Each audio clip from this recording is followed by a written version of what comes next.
mic, bring the facts. Erin in the ring, no turning back. Coby got the numbers clean and clear. Experts in the mortgage space right here. Housing issues, yeah, we dig deep. Every word weigh when the stakes don't sleep. Credit war, you can feel that charge. Every point hit hard, every stance large. Capital Hill, that pressure stay high. Consolidation makes the small ones fight. Servicing trails, every detail counts. Say it plain, then we write it out. No surrender.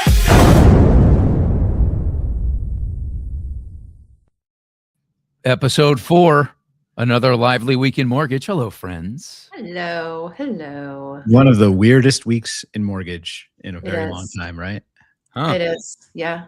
Although before we get started, I do want to acknowledge it is June, and therefore I do want to wish Coby happy Pride Month. So it's that. Thank you. Yes, of course. Yeah. It's also National Homeownership Month, which I'm also very proud about. Yes, love that. My pride runneth over. We have a lot to cover today. I had a loss this week, so I would like to talk about that a little bit. And we're going to have a quick funeral here. Director That's why I wore my Pulte. white shirt. I appreciate that. Director Pulte. We're going to talk about him. We're bringing on a very special guest, a Washington insider. Housing shortage, Berkshire Hathaway's acquisition. Erin makes the claim that the 30-year mortgage is no such thing anymore. There is no such thing as a 30-year fixed mortgage. That'll be interesting. Urban Institute says that we should allow a 100% FHA mortgage. So we have a lot to unpack here. But before we do that, last week, you guys, you may recall that you made fun of me for wearing a shirt that is something that's very meaningful to me. I don't know what you're pointing at, Erin, but I've got this shirt that I wore last week, and I've had this shirt since 2009, and it's been through a lot with me. And it's been like the shirt, when I show up with this shirt, I got my game face on. My confidence is at a record high. I sleep with this shirt. Actually, I slept with this shirt. So these guys made fun of me last week on the podcast, and after a lot of deliberation and many, many tears, well, you know what? I'll let this speak for itself. I love this shirt. The other question? Court. I asked if you're in court today. Hey Greg, what's up, man? You look so sad. It's this shirt. I loved it. I loved this shirt. And then I got made fun of. And now I don't know what to do. Sadly, I think this could be the end. Could be the end. The end? The end.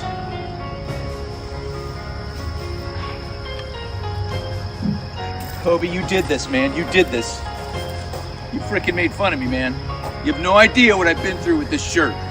No idea what this shirt means to me.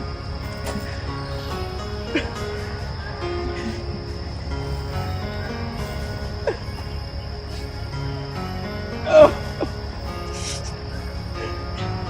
Look at this.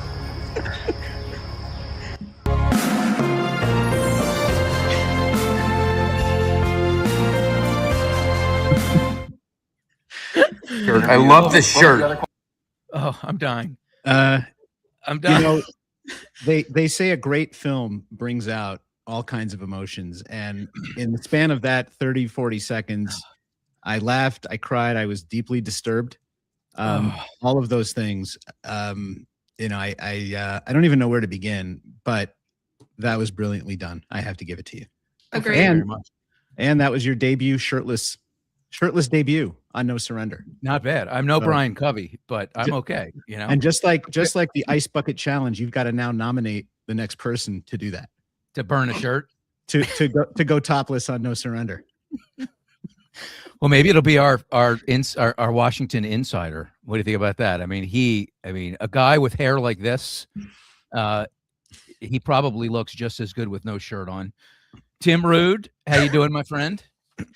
I was just picturing the watercolor painting I was going to make of you shirtless. So sorry, I was distracted for a second. Yes, go ahead, Greg. All right, so we'll set the table here.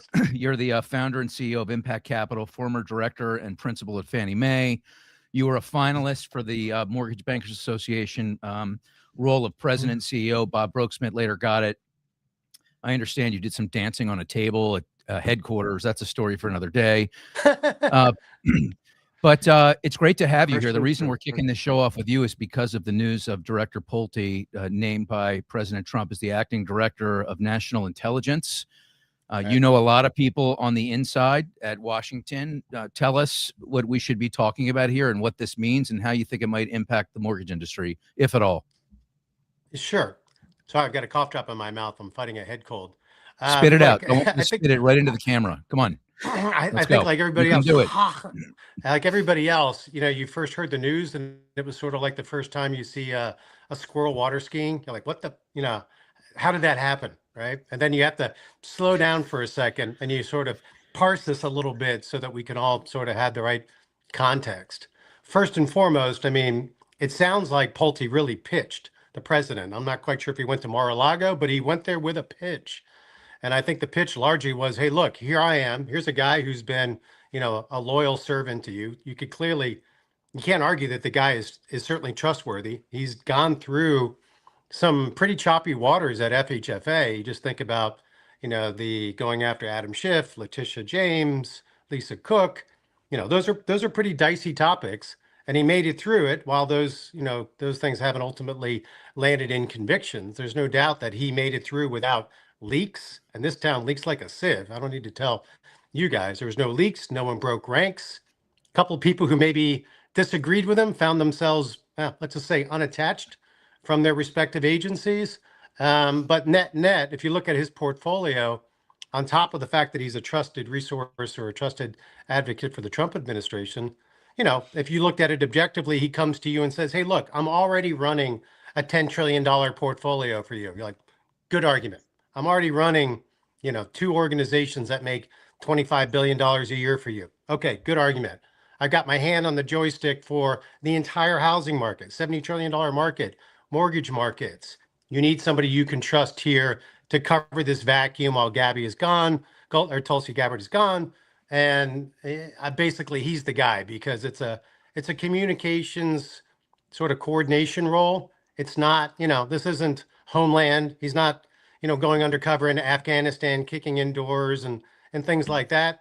It's not to suggest that this is a trivial role. Clearly it's not. He's going to be basically the arm of the president going into these intelligence agencies, helping to set the agenda, which if you guys are familiar with the Office of Management and Budget, they do that right now for government agencies in and around housing for the most part, for our purposes. And then he's basically the, vehicle back to the president. He's messaging back to the president on this is working, it's not working. They're adhering, they're not adhering. So I'll pause for a second, but to see if you had any questions about that, then I can talk a little bit about perhaps implications for GSEs, GSE reform. Excuse me. So what do you say? First, thanks so much for coming on. What do you say to the people who are concerned about this, given the fact that he, they're claiming that he went through the private data of the president's enemies on the housing side to try to go after convictions, and what that might signal to what he would do now with access to the IC? Yeah, I think it's speculative because, dead men tell no lies. I don't think there is anyone around to tell you exactly how that all went down. I mean, their argument has been is that it's pretty routine. You have companies like Palantir going through, which instead of doing a 1 or 2% sample, Palantir will tear through 100% in, go. They'll tear through it. So it's reasonably possible that they could have done it through, apolitical means and methods. I have no way of knowing that that's accurate or not. And again, for the purposes of the intelligence agencies, he's not an operator. They still have deputy directors and directors that are going to be running these organizations. The role of the director of national intelligence is, again, comms and collaboration. They're sitting over them in more of a, I wouldn't say idle capacity. It is a cabinet position, so it's certainly not trivial, but it's not running the agencies per se. So he can't give them directives like that. You couldn't say, open up the files and tell me everything that Erin D did in high school. But they're not going to just willy-nilly do those things. Now that I think about it, anyway, I'll come back to that. Exactly. But, so he's not. So I don't think that's the case. I mean, it is kind of comical when you think about all of these things. I hope this isn't the moment that you get canceled, but I did think about this morning. Remember the show In Living Color? Sure. right? Yeah. The Wayans brothers back in the Oh, we don't day, play that. Erin, right? So there was a whole skit on this Jamaican family. How many jobs you got, man? Right? So he's got, think about Pulte. It's He's got 4. chairman of FHFA. I Oh. mean, he's director of FHFA, chairman of Fannie, chairman of Freddie. Now he's the DNI. I mean, it's like, how many jobs you got, man? He's like 3 jobs. Like, I got 8 jobs, Yeah. man. Like that Hey, guy's got a lot of jobs. Kobe, jump in here. What are your thoughts on this? There were 2 things you said, Tim, that kind of triggered me a little bit. And I'm not directing these questions at you because I know you're telling us a story. But just 2 things that I want to surface. One, you mentioned loyal servant, and then the other thing you said was comms and collaboration. So the two thoughts that sparked was, one, at what point did we move from we want the best man for the job that has the highest level of competency and the most subject matter expertise to who's the most loyal and trusted? Number one. Number two, comms and collaboration. The single biggest factor that we pointed to after 9/11 in this country was the lack of comms and collaboration between our intelligence agencies when aggregating data and understanding what was going on in the rest of the world. So I feel like there is a bigger aspect to this job, and I feel like the fact that he doesn't have the subject matter expertise, I think, is potentially very dangerous. Am I way off there? I think your visceral reaction is right to be concerned. It's sort of like, as you slow down and pick at this, like, what is the job, that you start to get a little bit more comfort around it. And look, everybody, if we were all hiring, we'd be hiring for the person with the best, merit-based, right? Someone who's got the most qualifications. But you have to remember that you have to have some situational awareness, of course, right? In every instance, it's not always the smartest or the most competent person for that job that you really need at that point in time. This is a stopgap measure. That he's not going to get the job. Statutorily, he can't get the job because, to your point, Colby, he doesn't have the requirements. There's actually in the statute, like, you need to actually know this stuff, have the experience in these things to be confirmed. So there's no mistaking. He's not going to get the job. This is a stopgap to make sure that there isn't a vacuum that they couldn't control. I don't know what the pitch entailed beyond sort of the observational things that I suspect that he made. Tim, why do you think Pulte pitched this? Is this something you heard from insiders? I've heard it. Yeah, I've heard it from people close enough to the action. He wants a cabinet position. I mean, he certainly has been gunning for a cabinet position. And this is, effectively an acting cabinet position. The reason I'm not that concerned is because we're so close to the midterms and things are looking dire, starting to look dire for the Republicans. So I think if he was in this role a year ago, when you could worry less about the ramifications in the short term, it's one thing. But as we're getting close, you already see the revolt among some of the Republicans that aren't happy with this. So I think any shenanigans that go on, and then who knows what kind of internal pressure the president's getting to right what many feel like is a wrong. So, but in terms of the mortgage industry, I'd like to have a conversation about how this might impact us and the initiatives there, if at all. From where I'm sitting, Pulte's done okay. I mean, he took on the credit cartel. He's made progress that no one else made. Whether you like how he did it or not, or tweeted, or the way he communicates, whatever. He drove impact in 400 days. The previous administration didn't drive any impact in that area. So I don't. Some people have speculated, Tim, and then I'll throw this question to you. We can go around the horn. That perhaps this is the beginning. There's a conspiracy theory that this is a way to get him out of Fannie and Freddie. I'm not able to connect those dots. What are your thoughts? He's not going anywhere. I don't think he's leaving FHFA. I think he loves the job. He'd rather have a cabinet position. There isn't one for him. And then we know he's not going to get the DNI one, which we just said. So I think he's staying around. But to me, it screams. I contradicted some of the things. I think it was KBW had come out that says he's going to leave and he'll get replaced, and that this will be an accelerant to GSE reform. I would argue it's completely the opposite. He's not going anywhere, but this is evidence. Look, the guy's he's been keeping, I don't want to say this in a trivial way, keeping himself busy in terms of, look, the decider hasn't decided what to do with GSE reform, and that's Trump. In the absence of that, you're like, all right, guys, what are we doing? Spinning plates. We got to do some things. They tackled some reasonably big things. They tackled things that I think the traditional proxies for things like the efficiency of the GSEs and fraud at the GSEs, the traditional proxies didn't scream that there was a problem there, right? You make $2.5 million per employee net, and delinquency rates begin with a point. Okay, those don't scream that this is an inefficient organization with credit problems, right? So I think that they've been doing things that are important sort of out on the fringes, but the energy that you get from the GSEs, from FHFA, from the Hill, is just there isn't a lot of energy. Just in the absence of that big move, that big, hairy, audacious goal directive, there's not a lot to do. So I think right now it's like, hey, look, I got time. Rumors are that he's not in the office that much, not as a criticism. He doesn't have to be in the office, but he's definitely, he's got some time, it seems like, to do this work. And again, he's demonstrated to be a loyal sort of servant to them. But the net of it is, I think that this says a lot about GSE reform, that it's unlikely that you're going to see anything material anytime Erin soon. and Coby, any final thoughts on this topic?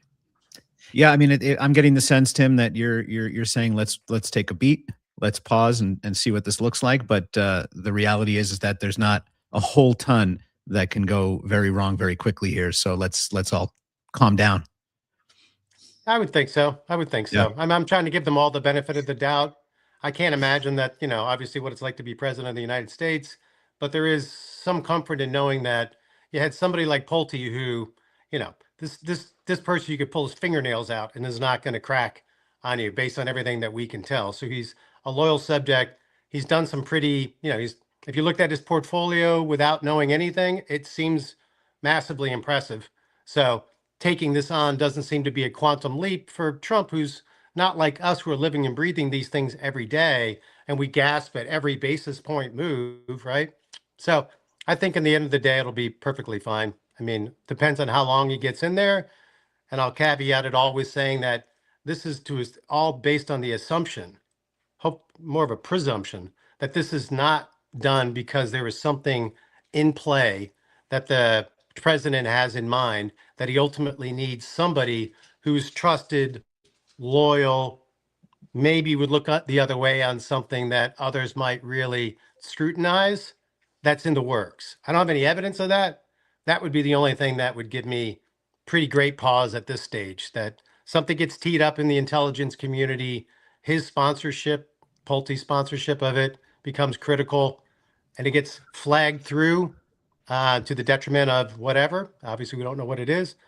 Then I'd say we're all in for it, but I don't see any evidence of that just yet. It's my understanding he can be here for 210 days, right? He can keep this position. So I think it's important to note that gets us past the midterms and allows Trump time, once he sees how bad the midterms truly are, to decide how to proceed with a long-term candidate. Yeah. Tim, I also saw, I read somewhere that, can you guys hear me okay now? Am I back? Mm-hmm. I'm on a hot, Yeah, good timing. Good timing that my internet completely went down and now I'm on a hotspot. I love it. The no surrender gods are like, just shut this guy up. But I had read that it's 210 days, but then even though they know he'll never get confirmed, they can put him back up. And if he is denied, he gets another, 210 days starts over again, which means it could be a total of 420 days, which is a long time. I don't know if any of you know this to be true, but I did read that. Anyway, I think they do that with. I do know that 420 days is a long time. Yes, I do know that to be true. I like that. Ryan, this has been awesome, buddy. I will say that not only has Pulte avoided getting sidetracked and he's kept the job, he's also apparently avoided getting his ass kicked. Erin, begged me to play this. By the way, I'm a Pulte fan. I am a Pulte backer and believer, and I will support him until he gives me a reason not to. Just to be clear, public position to take right now. Well, thank you very much. I've taken it from the beginning. Here's Erin D. This is Erin who asked me to play this. Tell Pulte you were going to punch him in the face. No, sir. I actually said I was going to kick his ass. Good. Okay, good. I share the emotion. Erin, why did you get such a kick out of that? You love that. It's just hilarious. I just love it. It's great. Yeah. I love that yesterday. Corrected the record. Yes. So somebody also asked Marco Rubio, and he was testifying yesterday or the day before, you know, if he's ever heard Pulte's name mentioned with intelligence, and he said no. Tim, I know you saw that. Hey, Tim, you've been anointed now as the no surrender inside the Beltway guy. So this will not be the last time you're on. We really appreciate the few minutes with you today. Anytime, guys. Anytime. Be good. Feel Thanks for better. having me. Thanks, Tim. All right. Be good, guys. See ya. Have a All good right, weekend. next time we're going to have you get on that piano and play something. All right. So start practicing. Right. See you later. Also, the first All right. ever no surrender guest. First ever. That is true. Love that guy. We should send him like a plaque. Can I do an impromptu swerve here for a moment? Oh yeah. Swerve Swerve or Erin does the sliding. You can do the swerve. She also has got the head thing that she can do. Yeah. Oh, there she goes. You know, and it was something that I had thought to bring up, and then we got sidetracked by Yoga Pants and Bill Pulte this week. But as of the last check, and I just did this a couple of moments ago before we got on air, Greg is 46 followers away from 40,000. And, you know, numbers don't tell a whole story, but they do tell part of a story. And the reason that 40,000 number to me is so meaningful is because of the work you've done in this industry, the advocacy. You can be sure, all of us can be sure, all of us, that when there's a topic or an issue at hand, Greg finds the human aspect to it. And that's something that I very much value and respect about you. And I've said it many times before, and I'll say it again, that when I first started to speak and raise my voice in this industry, you were one of the people that offered, without knowing who I was or where I came from, offered to help me. And I think you've done that for countless people that are your followers. And so I hope you get to that 40,000 number today. You should. And I just want to thank you for all you've done for this industry, all you've done for me. And it's an honor and a privilege to work with you. Aw. I'll start a few like bot farm LinkedIn accounts and get you through the number. I appreciate that. No, I don't know what to say other than thank you. I'm not going to get any more sad than I already did during the shirt funeral. So we have to move on. Or next thing you know, I'll be burning my computer, you know, and then then you won't see me anymore. That would be terrible. Although some might like it. Thank you, Coby. I appreciate it, man. Berkshire Hathaway's $8.5 billion acquisition of Taylor Morrison Home Corp. What does this tell us as Berkshire goes deeper? They've already got Clayton Homes, which is the manufactured housing builder, and now they take this slice. It looks from the outside in that this is another entity making a bet on the future and the flywheel. Erin, ladies first. I mean, I think, you know, a couple things. One, I had the opportunity to spend last Tuesday in Raleigh with their Taylor Morrison's head of corporate finance, and just the way they run that organization is very thoughtful. It's a very well-run organization, so I can see why they would be an attractive target.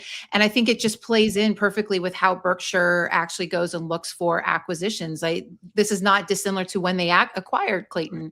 And so I think this fits in. We're in the part of the down cycle, and I think they're going to probably end up making this company grow exponentially. I think it's clear that they see something in it, and I see something in the way the company's run. So, you know, it makes sense to me.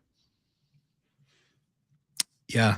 You know, I know we had some discussions about that this week, whether or not there's a housing shortage, and this plays right into that conversation, because what Berkshire Hathaway did here was they made a bet on the housing industry.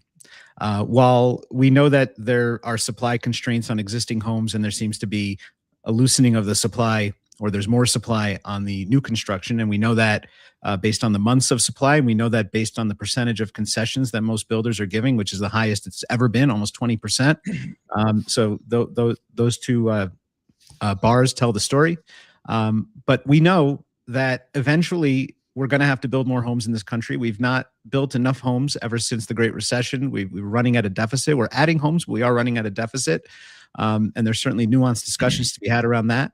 But what Berkshire Hathaway did here was they made a bet that eventually we're going to need more homes. And though the regulatory costs are still what they are, though the cost of labor and materials are still what they are, the market is going to demand more homes. And this was a pretty large bet. I know that this was one of the first bets by their new leader, Abel, who came in and is trying to make his mark. And I think that I hope more people make an investment into this sector because we do need more homes. And I hope that the message that I have for Taylor Morrison and for the builder community at large is let's all band together and work towards lowering some of the cost of permitting and zoning and environmentals so we can actually build starter homes for the people that need them the most. And here's just a chart of all the different crazy numbers that are out there. The administration says, 10 million home deficit, NAHB 1.2. You think the NAHB would be the most aggressive on this. They're the least aggressive on this. But we're all over the place. It does tell you something, but it speaks to the fact that we put a lot of builders out of business in the Great Recession, and we need to get that sector of the market moving again. Have we ever had a conversation about who benefits from the narrative that there are shortages? I don't think builders. so. No, builders for one, right? Home builders. Yeah, that's which makes this chart curious because they have the most conservative estimate. Yeah, I understand, and I thought that too. Wall Street landlords, right? Them too. Realtors. The fact of the matter is, in my opinion, we don't have a shortage. We've got an affordability challenge. We have an allocation challenge, and we have a vacancy challenge. I mean, 146 million housing units and 132 million households. That's 14 million more homes and households. Yeah. Census counts 15.1 million vacant units. That's 10.3% of the stock. Why are we talking about a housing shortage? Also, rents are going down. That's the complete opposite of what normally happens when you've got a shortage, Erin, right? Yeah, absolutely. And if you look at, just yesterday, I think realtor.com came out. It's been blasted all over the wires today, where sellers are finally understanding reality, which is what I was saying the other day, is that you have cognitive dissonance with a lot of sellers around where the prices should be. And when you lower those sales prices, all of a sudden contracts are up. And that realtor.com survey says sellers are cutting prices and now contracts are up. And so, to your point, Greg, we have an issue with homes that people can afford, but not necessarily a stock shortage. Now, we can talk about aging housing stock and housing stock that's not resilient to disasters. That's a conversation we can definitely have. But I just don't think that we have this massive housing shortage. I think it's partially a cognitive dissonance issue. Well, I think you look at the disparity in just this chart alone. Like nobody has any idea what they're talking about. Yeah. I mean, the Dallas Fed, what was that? Is that a 68 million? Is that right? No, 628 million. There's a hyphen missing there. Okay, got it. Gee, I was going to say, good Lord, that's a big number. I mean, but even 6.8 million is big.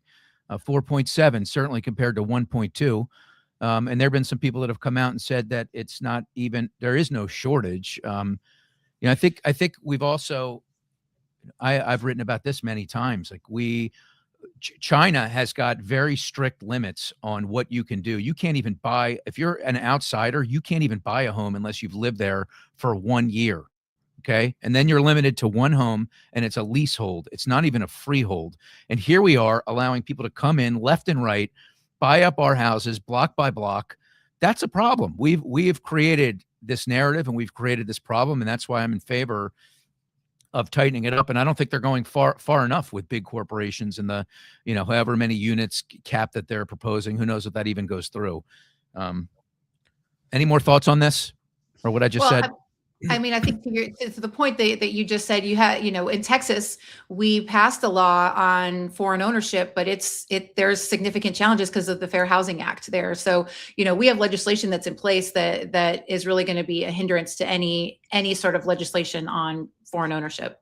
Yeah. I mean, the big institutions, they're buying, about 1% of the housing stock. We certainly don't have a glut of people flooding into this country buying homes. I'm not sure where that narrative comes from. And I'm not sure basing our housing policy on what China's doing is the direction we want to take. Well, the relevancy, I forget the number, but I think last year, 78,000 units were purchased by foreign entities or something like that. I haven't written about it for 5. And you're going to say it's a small little percentage. Yeah. These things stack up. That's the issue. Right. But that number doesn't stack. That's where that number is. And it's, 70, we built, if you want to talk about it, we're still building, right? We built 1.2 million homes last year. We're not building enough, but we're still building. What happens when you overbuild? You ever thought about that? What if prices we're go down? overreacting? You know, if there is, yeah, right. And who wants that? I mean, I happen to think that's what's required. I mean, then there's people all over the internet talking about this. You know, here's one particular individual. Coby, I know you love this soundbite. This is straight from Twitter. All right, Let's take I a never listen to make this. videos like this, but this is just too good to pass up. Home sellers are now outnumbering buyers by 630,000, the largest gap ever recorded. And it's obvious why that is. The prices of these homes that the sellers want is astronomical. They are out of their mind. They're delusional. Zillow is complicit. They've got them believing that their 50-year-old house that they purchased for $100,000 is now worth $750,000. Guess what? Buyers in 2026 are fucking saying no. We are not paying for that old bullshit that you think is worth that much money. Get out of here. Yeah. I mean, you know, the rantings of a guy who's obviously hanging out in a beer garden. I think he crushed a can against his forehead as soon as he was done recording that. You know, 600, you know, where's the evidence of any of that other than, you know, some dude trying to get likes on Twitter? How's he qualifying what a buyer is? That's my first question. Well, why don't you, Greg, can you throw my graph up from Housing Wire? Shout out to Housing Wire Intelligence, We right? love Housing Okay. Wire. Let's go, Clayton, Diego. Shout and out. the All right. So I pulled this. This is just for Florida. So this is looking at inventory price reduction pending home sales, right? And so when you look at when prices are reduced, your pending home sales skyrocket up, right? And so to me, this is just data to support. We have a sales price and a seller's sales price expectation issue. And when you bring those prices down to something that's one, more affordable, and two, more in line with what buyers think a home is worth, then your house actually moves. For sure. I mean, we also have a lock-in problem, but that is starting to diminish. I posted about this yesterday. There are fewer people that have a rate below 3%, below 4%. That's starting to loosen up. I mean, where was the housing shortage narrative in 2019, 2020? You know, I mean, Coby, any opinion on I mean, I think a lot of this is just the fact that people aren't moving because of a bunch of factors. I mean, and you know, not the least of which is the economy, inflation, people having to make choices, which we talked about last week. There's a lot at play here. This is the most complicated housing picture I can ever remember.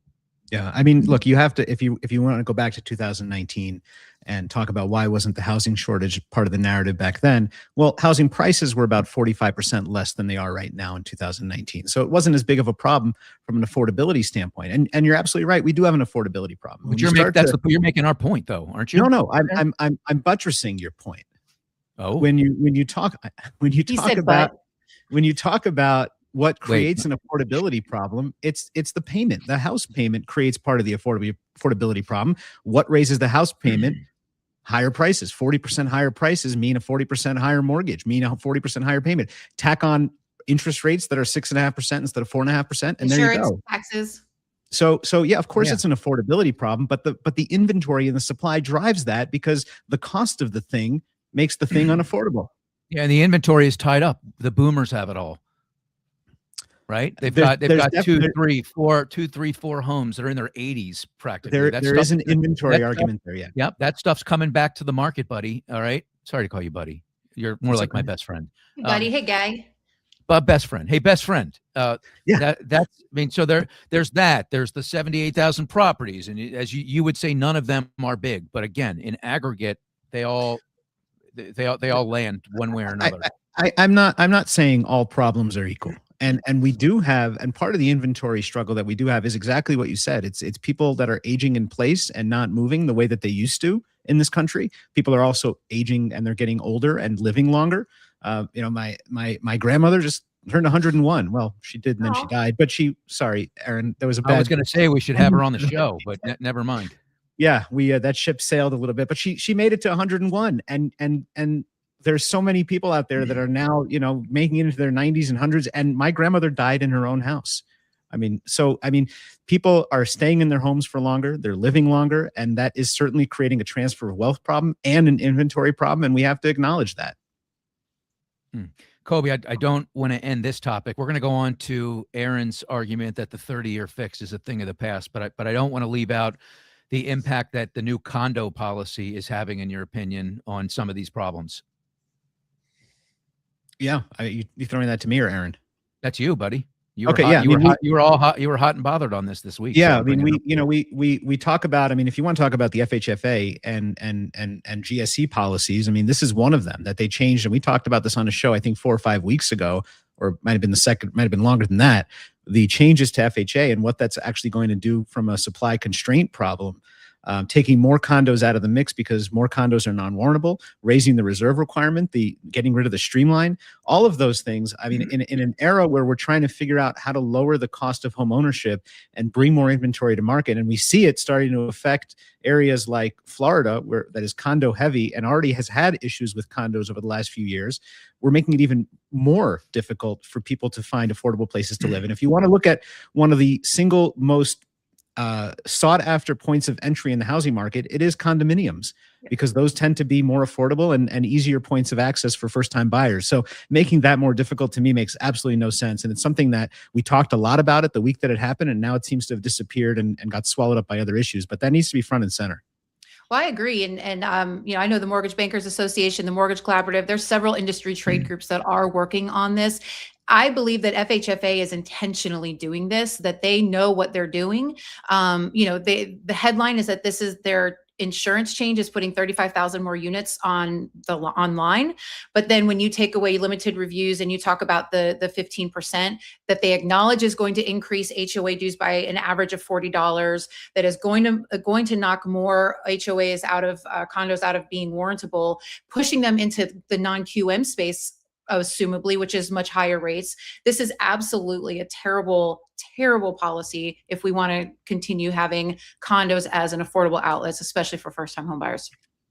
I can't believe you guys aren't incensed that census counts 15.1 million vacant units, 10% of U.S.'s housing stock. And how are we allowing that to happen? What can the government do, if anything? Where are those units, Greg? Where are those units? Are they livable? Are they places where people want to live? Do people want to live neighborhood? Yeah, they're not in my neighborhood. I'm sure they're Can not. they live in them? Are they habitable?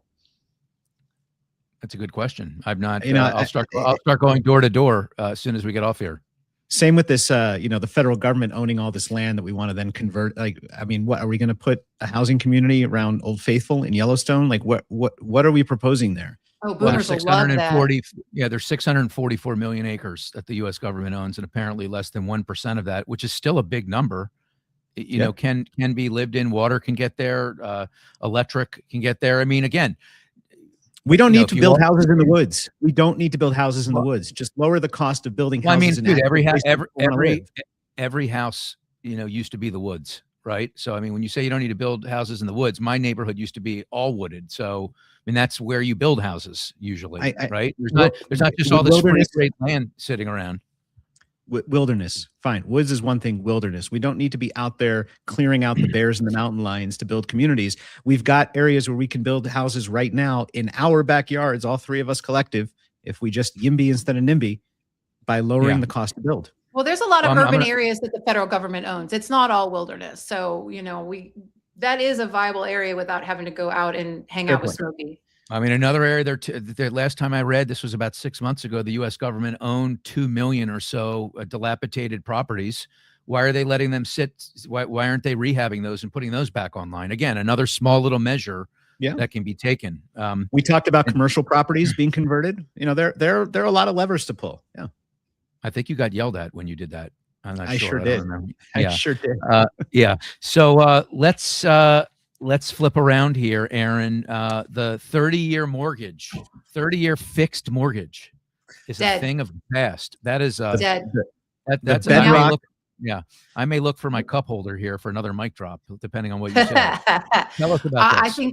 I think we just have a bunch of 12-month ARMs now, right? We had a bunch of data come out recently on what's going on with the cost of homeowners insurance. It's something that's been a topic for a long time. Dallas Fed just came out with a study, and their study is saying that there's been from 2019 to 2025 a 70% increase in premiums. The HOI used to be 10% of your total payment. Now it's moved up to 14%. This graph right here shows the annual increase in insurance, and it's outpacing even inflation, which has been absolutely insane.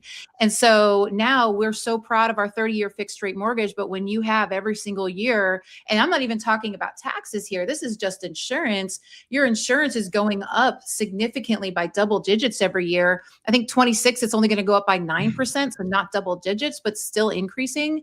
You don't have a 30-year fixed rate mortgage anymore. And I think the whole point I'm trying to get to here is are we stress testing borrowers who are on the threshold of our DTI limits when we're especially in areas where these homeowners insurance rates are going up so significantly? And we're talking about the number of delinquencies increasing. And if you talk to anybody in the servicing world, especially in the FHA servicing world, they'll tell you that escrow adjustments is the leading cause and the leading driver of delinquencies.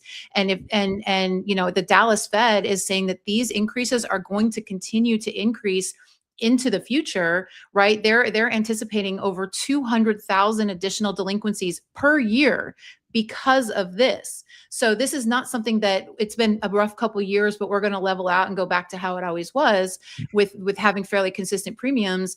I think we do need to stop and take a look and say, are we stress testing borrowers in this environment properly? I mean, how much do you stress test them though? Do you start capping DTIs in these troubled areas to 30? Then it becomes punitive. Are there some areas of the country where people shouldn't even be living in anymore? Right now, things have stabilized, Coby, because, we haven't had too many disasters. There were the Palisade fires, obviously, but it's been relatively quiet over the last year to 18 months or so, but that can change really fast. So how should we be thinking about this? And what can the industry do to mitigate the consequences of what is inevitably going to be another incident that's debilitating? Yeah, I don't think you're way off base when you're talking about capping DTIs in certain areas. We already have areas of the country that we determine our flood zones, that we determine our higher risk, and we have different rules for condos in Florida because of some of the things that happened there in the past. We have a history of identifying certain areas and making different rules for those areas. I don't think that's way off base. The 30-year fixed is the bedrock of the U.S. housing market. And the promise of the 30-year fixed is that your wages and investments are going to outpace the inflation, and you're going to have a more affordable housing payment as time goes on. If we have taxes that have gone up 30% since 2019, the insurance says, as Erin has pointed out here, that it's gone up exponentially higher. And we have to look at where that's happening above other places. And maybe we do have to determine, are people living in higher risk areas? And should those people pay a premium for living in higher risk areas?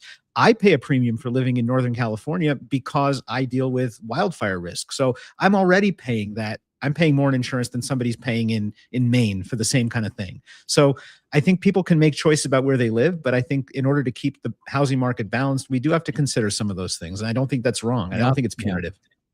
Let me tell you what brings all of this back to reality. Reduction in home prices by 20%.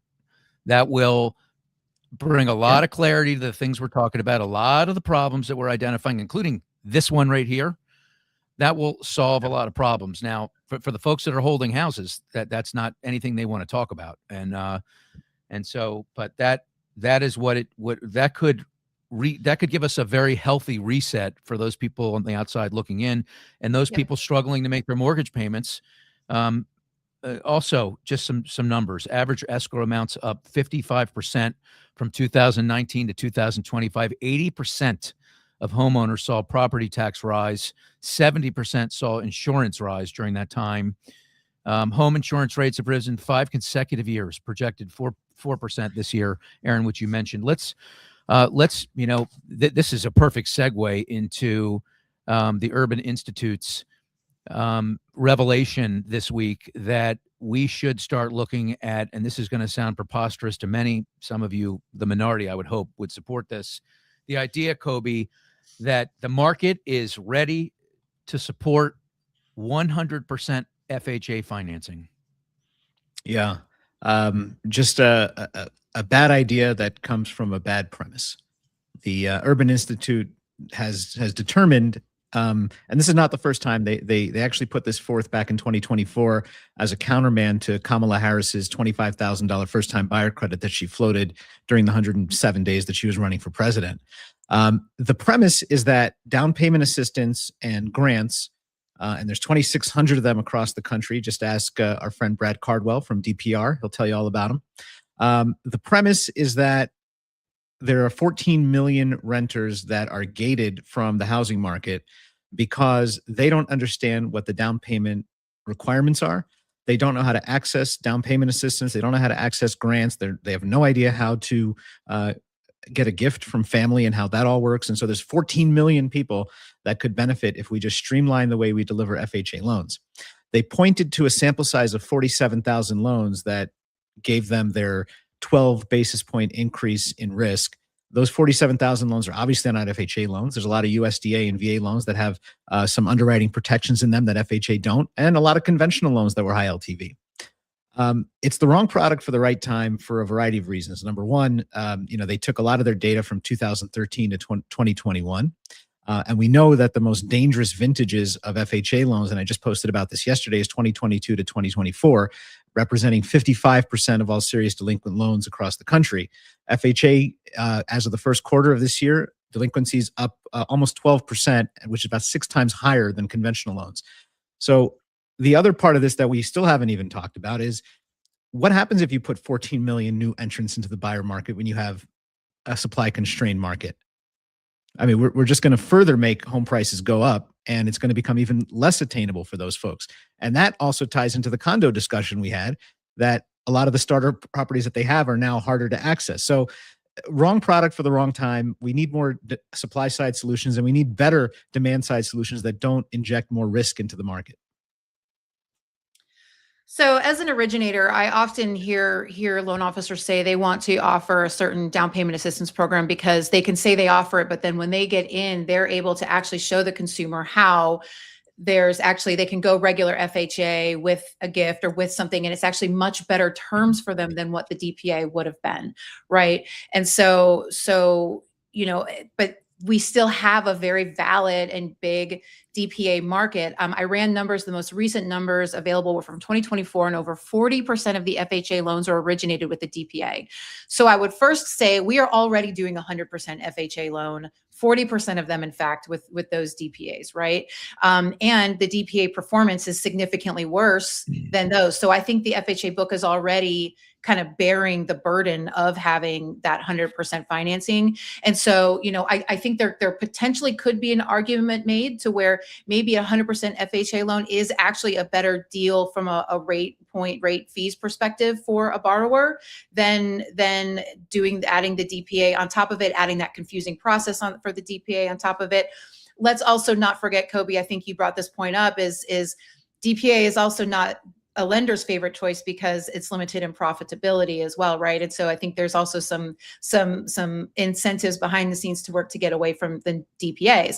But if you can do a regular FHA loan with terms that are better for the consumer than having a DPA on top of it, then perhaps it's not going to be as bad on the delinquency side. And I've heard this idea floated up before with coupled with requiring the consumer to close with an escrow that's held almost like a repair escrow by the lender with 1, 2, 3 months PITI, to where if they get into a situation where they have financial hardship, they've got this funds that they can draw on to make their payment, kind of to make up for having no skin in the game. And so, the idea in of itself, I think I kind of had the same initial reaction that you guys did. But if you dig into it, I think we're already doing it. And I think that there is a way that you could make it so it's not as bad as everybody's making it out to be. Well, after UFMIP, you're looking at roughly 102% LTV in a soft market. So this is about the worst time. This is about the worst time I could think of to pull this product out of the mix here. I don't exactly know what the impetus is for them, where this came from, or you guys may know more of the history on it. Coby, do you know anything about it? I mean, the little bit of digging, if you think about who underwrites the Urban Institute, it's a lot of big lenders. And to Erin's point, if it makes it easier to do just a straight 100% LTV loan versus having to get the DPA into the mix, then perhaps that's the agenda, is to just make more of these loans easier to make and more profitable. Yeah, I mean, they've talked about guardrails, 700 credit score. But look, one of the reasons they'd be doing this is because it's very clear that folks don't have the money to put down the 3.5%.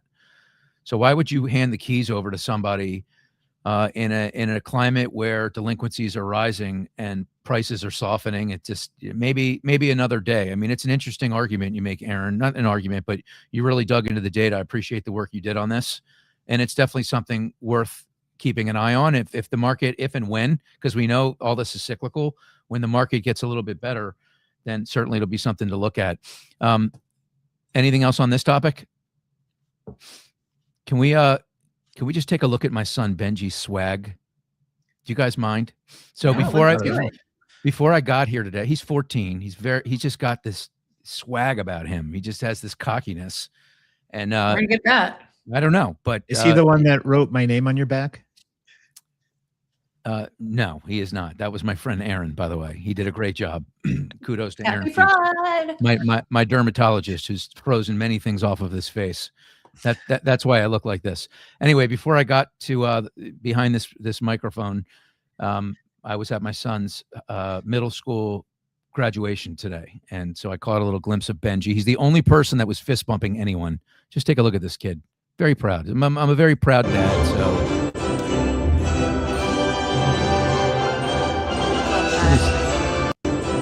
Good job, Benji. Let me just go back here. Look at this kid. Look. Here he's coming. He's right behind the young lady in the dress. Look, fist pumping people. He's got that. Who does he think he is? He looks like. I mean, what's going on with him? I mean, he the first kid had a gold medal, so that kid was somewhat impressive. But then your kid just had all the confidence I've ever seen out of a kid. I mean, what is he? 11, 12, 13? No, he's 14. You know, 14, we haven't touched on Coby's favorite breaking news story this week yet. Do you know that, Erin? No. You're not aware of this? I mean, I feel like I should be. I'm drawing a blank. Well, we've talked about it. We talked about it in our production meeting, but we'll listen to it and then we'll have a conversation about this right here. Artificial intelligence already touches many areas of our lives and affects decisions that shape human coexistence. It is also dramatically changing how war is waged. Artificial intelligence needs to be disarmed. Whoa. I mean, Coby, I know you were very moved by the Pope here. Well, I mean, first question I have is, isn't that guy from Chicago? What's with that accent? That's a good question. I mean, don't know where that came from. He's lived in Italy for like 10 months and like he's got an accent already. He's using an AI voice modulator. Yeah, I mean, I struggle to opine on stuff that popes talk about, and obviously there's an agenda there. I don't know what his problem is. I think he's worried that anything that lessens the noise coming out of the Catholic Church is a threat to him. So of course he's going to talk down about AI. But I saw this post as well. 88,000 layoffs have been attributed to AI so far. Look at that word though, attributed. And this is the problem I have with stories like this. The easiest thing in the world, if I'm running a company and I'm not doing as well as I am supposed to be doing, and I've got investors or I'm a publicly traded company, well, and I've got to lay a whole bunch of people off. Well, it's not because I did a bad job. It's because, AI is coming in and just making everything so much more efficient. So I look at the World Economic Forum and the fact that they've predicted that by 2030, there's going to be a net of like 170 million jobs worldwide because of it. And then I look at history, and I know you don't like that. You don't like when I look at history, Greg. But if I look at history and I go back to the Industrial Revolution, remember those days? Oh, yes. Very well. Good days. I think you had amazing. You had like 300 followers back then. Yes. Was the stapler made back then? Is that where this came from? That was Not the a first. red stapler. Get out of there. I'm out of staples. There's nothing worse than having a stapler you need and giving it that squeeze and nothing happens. Just the air. We've all been there. I haven't stapled anything in about 15 years, by the way. If you look at all the way back to the Industrial Revolution, Keep going, Coby. Plow through. we don't have worse economic conditions. We don't have depressions. We don't have recessions because of technological innovation. We have times where we have periods of adjustment. The jobs that are there in the world today, most of them didn't exist back in 1940, and most of those didn't exist back in 1870. So the pearl clutching over AI and what it actually means, is it going to have more, and I did a post about this as well, is it going to have more implications in an industry like mortgage, where we're gated by the amount of deals we can actually do? Yeah, and there's going to be some redeployment of the workforce. In other areas on the bleeding edge of document review and clerk style jobs, is it going to have impact? Of course, but those people are going to find other jobs with new skills, and AI is going to produce the environment to have those jobs. So I don't have the same worry that some of the people on this show do, and certainly not the same worry that the Pope does. Well, first of all, I think we now have a bet going that you're just going to say pearl clutching on every single episode. But I actually agree with you on this. One, if you read a lot of the layoffs that are being attributed to AI, it's all in anticipation of efficiency gains, in anticipation of. So to me, that just tells me you are overstaffed and you're going to try to not have to scale back up when you get busy. But, that anticipation word we see a lot, to me, is a dead giveaway. Yeah.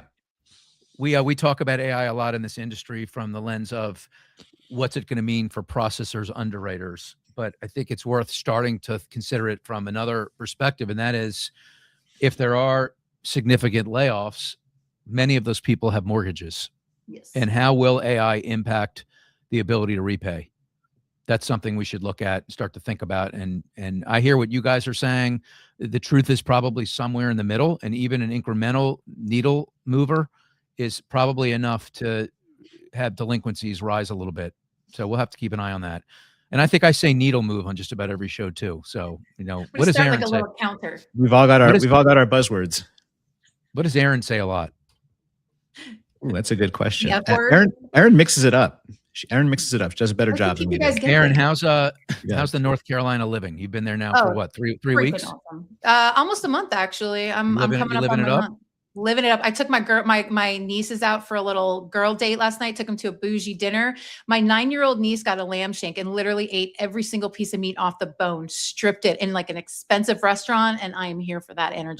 That is your DNA at work right there. Straight up. Yeah, I saw a picture from that event. It's funny that you mentioned that, because I was trying to pull this up so I could have this ready today, but I wasn't able to pull it off. But I believe that you were looking very animated in the picture. Those are those your nieces? Yeah. Your aunt. What do they call you? Aunt Erin. Auntie? Aunt Erin? Aunt Erin. They call me when they want me to buy them something. I get that. Well, this has been a great show. We covered a lot of ground. We did. Hey, one thing I do want to say, I should have said this when we had Tim Root on. If you are not following him on LinkedIn, his Impact Capital, they do like a daily news brief. It's a great follow, gets you summed up, and definitely follow him on LinkedIn if you're not. I'm going to follow him. I do follow him, but I'm going to follow him even more closely because I'm very interested in his hair. He's the best. And his hair is amazing. I'm interested in the time frame on his cold and how long he'll be sucking on that cough drop. He probably still is. He was really working that. Yeah, we should at least 210 days. Yeah.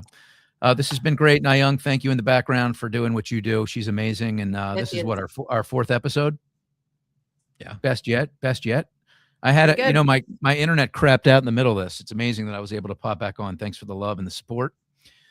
And we'll see you again next Thursday at 1 p.m. Yeah? All the love. Until then, so long. Ready. Peace. See what we can burn between now and then. Later.